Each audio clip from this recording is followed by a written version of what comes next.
Okay, let's talk about installing VMware ESXi. So this is VMware ESXi. The installer is what you're seeing right now. Just so you know, I'm installing it on a server and I'm working from my workstation. I'm connected to our IP-based KVM switch. So that's how I have access to it. So I am booting off of our ESXi media right now. Now you'll find this is ESXi 7.03. When you go look for it, you're going to also see it under the name vSphere Hypervisor. So it used to be ESXi. They're now calling it vSphere Hypervisor in some places. You'll see like right here, it's still identified as VMware ESXi 7.0.3. So this ESXi or hypervisor is the hypervisor platform. It's a type 1 hypervisor that gets installed on our local server hardware, and then we'll manage it. We can either manage it directly, which is okay if you're in a very small organization, you only have 1 or 2 servers. But if you want a lot of the full capabilities of VMware, then we start picking up other components like vCenter server and things like that, which are going to give us a lot more capabilities with ESXi, including, vMotion, vRealize. All of these tools are kind of built on this hypervisor platform. So for the install process, we're starting it up, and you see we're booting right here. And it's fairly self-explanatory, fairly basic install process. But we're going to go ahead and walk through it just so you can see the process of how this works, so you'll be comfortable installing it on your own. Now, one thing I do want you to be aware of, though, is the ESXi, it's a type 1 hypervisor, or a bare metal hypervisor, so you're installing it directly onto the hardware, which means anything else you had on that hardware is going to be wiped out. This particular device, I had Windows Server running on. Yeah, that's going to be going away here real quick. So ESXi just takes everything else out and replaces it with just it. It's the platform that you're running on that system now. As such, though, it's a little bit picky sometimes about the hardware that it's going to run on.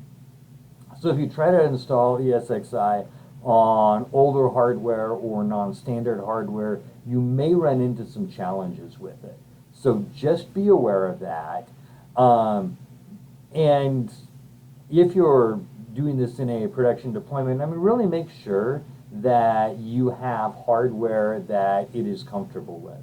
Make sure you have hardware that it's compatible with. And if you do, the install and the setup process should go pretty smoothly. If you don't, be forewarned that you may not be able to get it to install, or it might install and then not work correctly. Okay, this is working on coming up here. We'll give it a second. It does sometimes take a little while to load it. All right, here we go. Welcome to ESXi 7.03 installation. We are going to hit enter to continue our installation, and we are going to accept the license agreement and continue. So it's going to take a minute. It's going to look for available devices, and it's looking for all different kinds of hardware, but primarily this is what we're looking for. Where do we want to install this? And so I have a Dell PERT controller and then my Kingston Data Traveler, and this is actually my ESXi install is on this bootable disk. So I really don't want to use that. I want to install it on my Dell PERT H338 adapter, which is where my RAID 5 hard drives are.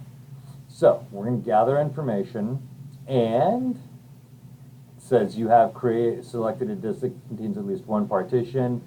If you continue, that disk will be overwritten. Yep, that's the general idea.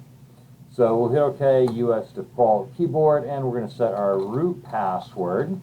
ESXi has a Linux-based kernel, and so its install, or its primary account is going to be root rather than administrator like a Windows system. So I'm going to go ahead and hit F11 to install. Now at this point, we hurry up and wait. And so it's going to run through its install process. And rather than sitting here watching paint dry, I'm going to go ahead and pause the video, and then we will pick it up again once this part is done and it starts asking us more questions. Okay, so it's done copying over files. And it's going to ask us to remove our installation media before rebooting, which is fine. When we reboot the server, it will come up using ESXi. Now, just as kind of a humorous little side note here, it's when you do this, it's actually going to eject your CD, which I think is hilarious because I'm actually booting it off of a bootable USB drive, but it's still going to open my CD tray and eject the CD anyway. I think it's hilarious, but I'm easily amused. Oops, I hit the wrong thing. So I'm going to go ahead and hit enter to reboot, and now the server is going to shut down and reboot, and this will take a little while to go ahead and reboot. So I'm going to go ahead and pause, and we will pick it up again after the reboot. Okay, so at this point, our system has rebooted, and it comes up to this screen, and it tells us we're running VMware ESXi. To manage this host, go to, and then it gives us a particular IP address. Now, in this case, by the way, I have this thing pulling an IP address from DHCP, which is not something I would normally do. I'm doing it to get it onto the network so I can access it from my desk. But you can see that this is a DHCP assigned address, and it shows us 10.10.66.50. I'm making a note of that because I'm going to need that in a minute. Okay, so there's really not a whole lot that you can do from here. It's not designed to be managed from here. It's designed to be managed from its web interface. And by the way, going gray like that is something normal. If you don't do anything with it for a while, it'll gray out the screen. So I do have a couple of options here. So I can do F2 to customize system views, or customize system and view logs, and F12 to shut down or restart the system. So let's go ahead and take a look at what we can do to customize the system. Remember, we've got to log in. Username is root. Password is the password we created when we installed the system. And here are our options. I can change the password. I can configure network the management network. So local or a host name, IP address, where we're getting our network identity from, our IPv6 address. I can restart the management network.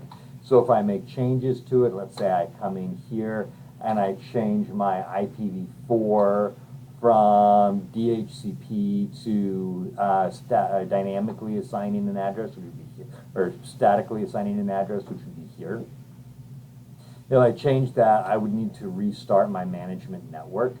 So that I would do, I'm going to escape to come back all the way back here. So that's where I would restart my management network. I can test my management network, restore my network options, configure my keyboard, view system logs, and that's about it. Everything else is designed to be done from our web interface. And that web interface is what we get to, let me go ahead and hit your escape here to Y out again, is what we get to from this IP address.